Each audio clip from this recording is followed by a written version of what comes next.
उनको जोहार।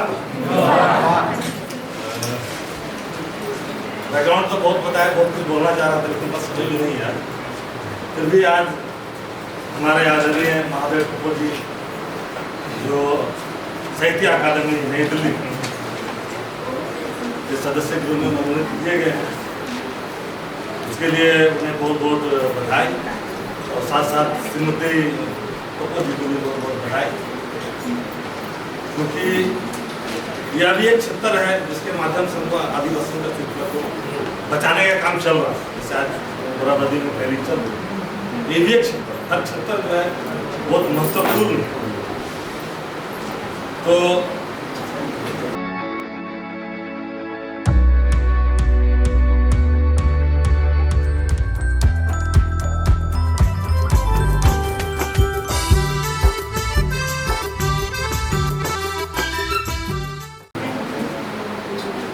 मैं भी आपका प्रयास करता रहा लिखने के लिए। 2005 से 10 के आसपास के बीच है, तब ज़्यादा आपका व्हाट्सएप ज़्यादा चलता था उस वक्त। तब आदिवासी लोग आपको मुद्दे पर लिखते नहीं, बहुत उन्हें लोग लिखते थे, फिर फोटो लगाते थे, फोटो ही पोस्ट करते थे, चमकाते रहते थे, लिखते नहीं। मैंने व्हाट्सएप में लिखना चालू किया बहुत सा ग्रुप, और धीरे धीरे 2010 तक आकर पूरे भारत देश के आदिवासियों ने ट्रेंड सेट किया कि व्हाट्सएप में जो भी हमारे ग्रुप से होंगे वो आदिवासी साहित्य, भाषा, सांस्कृतिक और मुद्दों पर ही लिखेंगे। ये ट्रेंड बन गया। उस बात से आदिवासी व्हाट्सएप पर ज़्यादा फोटो नहीं पोस्ट करते, मुद्दे पे लिखते थे।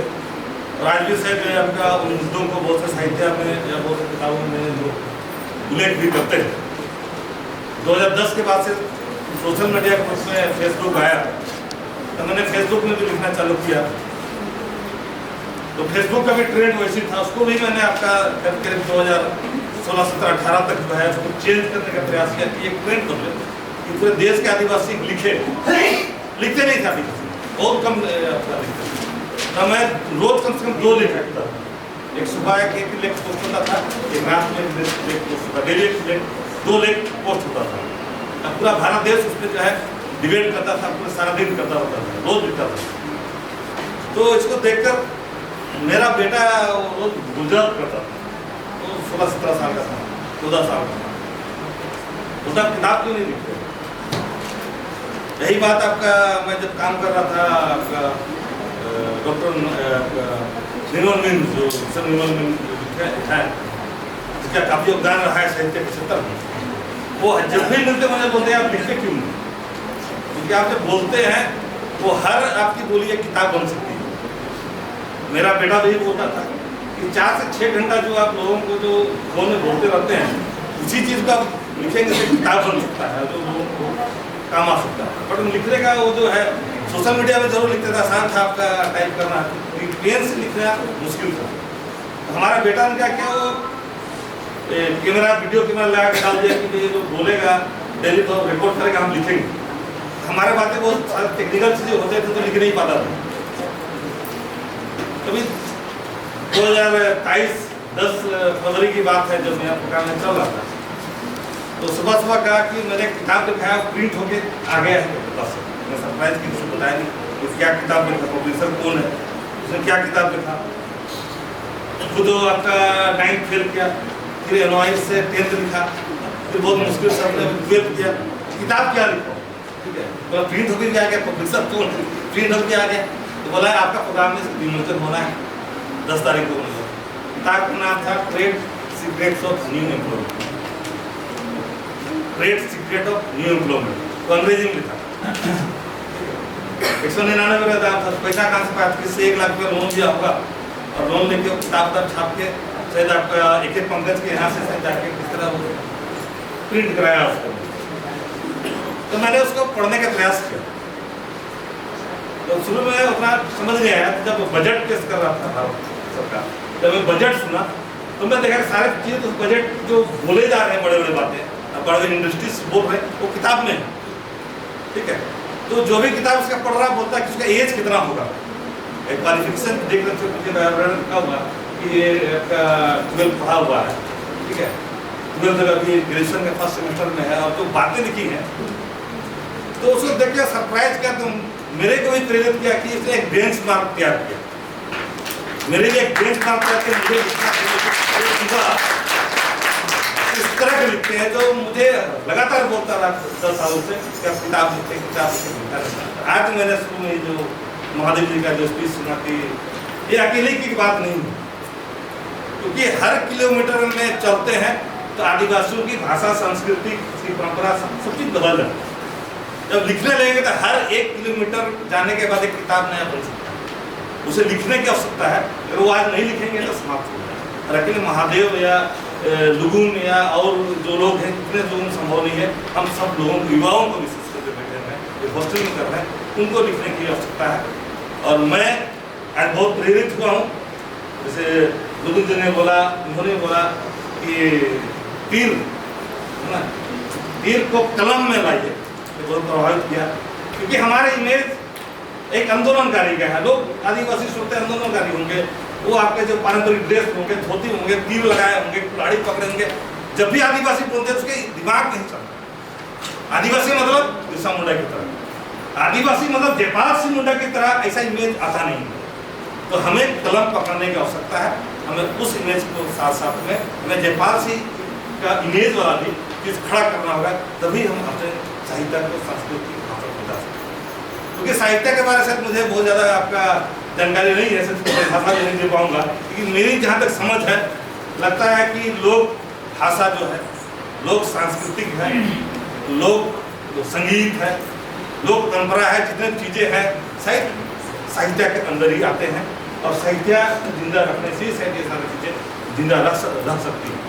तो मैं बहुत बहुत आपका धन्यवाद देना चाहूँगा। और पुनः एक बार महादेव जी का मैं आपका बहुत शुक्रगुजार हूँ कि ये आपके जो है हमारे जो नई दिल्ली जो साहित्य अकादमी में पहुँचे हैं, तो जरूर हमारे बातों को वहाँ पर ले जाएंगे। तो पुनः उनको बहुत बहुत धन्यवाद। और आखिरी में यही कहना चाहूँगा मैं कि एक चीज़ और करने होंगे, जो हमारी परंपरागत इंस्टीट्यूशन जैसे धूमपुड़िया से गोंड में, गोटुल में जाता हूँ, देश का मतलब बहुत क्षेत्रों में जाता हूँ, हर जगह अलग अलग चीज़ें मैं पाता हूँ। जैसे आपका भील में बाल मिलता है, अलग अलग आपका ट्राइब्स के अलग अलग आपके उसकी इंस्टीट्यूशन है, जिसको पौराणिक विश्वविद्यालय है। अगर साहित्य को बचाने हैं तो उसको जिंदा रखने हैं, उसको बताएंगे। आपको धूमपुड़िया को बताएंगे तभी आपका साहित्य बच सकते हैं, तभी साहित्य को आगे जाके जो है प्रचार प्रसार मिल सकता है। और साथ साथ में साहित्य हमारे जो व्यवस्थाएं, जैसे बोला कि हम सब जो है शेरों की गाथा पढ़ते हैं, क्योंकि वो लोग लिखते हैं। तो जो लिखेगा अपने आप को बड़ा बना के ही लिखेगा। तो आपको अगर अपनी गाथाओं को लोगों को पढ़ाना है तो महादेव जी की तरह जो हम लोग भी लिखना होगा। हमारे चीज़ों को लिखेंगे, हमारे चीज़ों को अपने हिसाब से, अपने नज़रिए से लिखेंगे, क्योंकि उनकी नज़रिए से लिखा जा रहा है और उनके नज़रिए से पढ़ा जा रहा है। तो जरूरी है आज देखो उनकी, और उसने जो सुझाव दिया है कि हर 6 महीना में कम से कम जब 1 दिन का वर्कशॉप लेखकों को होने चाहिए।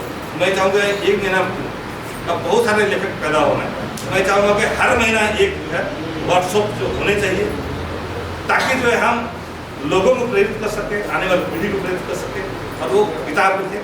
और साथ साथ में जो साहित्य वर्ग, जब तक हम व्यापार से नहीं जोड़ेंगे, जब तक इसको व्यापार की भाषा नहीं जोड़ेंगे, तब तक इसको प्रचार और प्रसार करने में बहुत मुश्किल आएगी। और जिस दिन हम इस लोक साहित्य को, लोक भाषाओं की वो व्यापार की भी अगर हम भाषा बना देते हैं, तो उस वक्त हमको जो है प्रचार प्रसार करने की आवश्यकता नहीं पड़ेगी और हम इसको जो है आगे ले जा सकते हैं। और साथ साथ में जैसे व्यापार की बात उसने कहा, तो हम लोगों ने आपका जो है पूरे देश में एक नया मुहिम चलाया है कि आदिवासियों को व्यापार के रूप में आने होंगे, ताकि इस तरह की चीज़ें जो हो रही एक्टिविटी, उसको सपोर्ट करने के लिए हमको फंड की आवश्यकता होती, उस अकादमी को चलाने के लिए हमको फंड की आवश्यकता होती है। तो हम लोगों ने 6000 फंड है पूरे भारत में, हर प्रखंड में एक ट्राइबल रिसोर्स सेंटर बनाने के लिए हम लोग परिकल्पना के साथ आगे बढ़ रहे हैं। और वहाँ 10 एकड़ से 100 एकड़ जमीन होगी, वहाँ सब चीज़ होगी, अपने स्कूल, कॉलेज, इंस्टीट्यूशन और सारी चीज़ होंगे।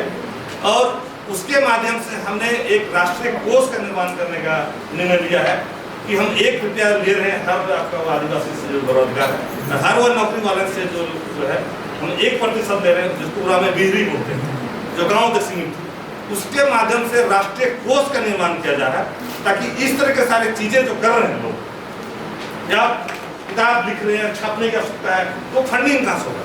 उसको सपोर्ट करने के लिए जो है ये संस्था बनाई गई है। पब्लिक मैनेजमेंट की अपनी टीम बनाई जा चुकी है और आप लोग बाद में हमसे बात कीजिए करेंगे तो प्रदेश में आपका बाजार आपका ला रहे हैं। हर खंड में एक आपका बाजार होना चाहिए आदिवासियों का, ताकि जितने इस तरह के चीज़ें हमारे जो लोक संगीत है, लोक नृत्य है, लोक साहित्य है, लोग आपका वस्तुएं हैं, उसको प्रचार प्रसार कर सकते, उसको हम अंतर्राष्ट्रीय स्तर पर ले जा सके। तो कोरोना के बाद में ये और भी आसान हुआ है, लोग हमारे ओर आकर्षित हुए हैं।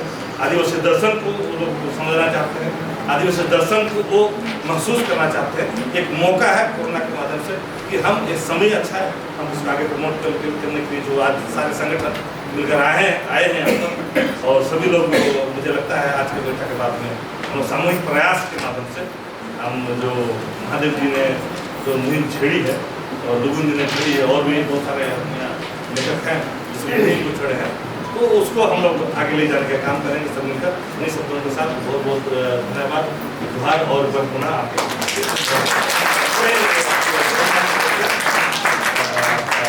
बहुत बहुत अभिनंदन और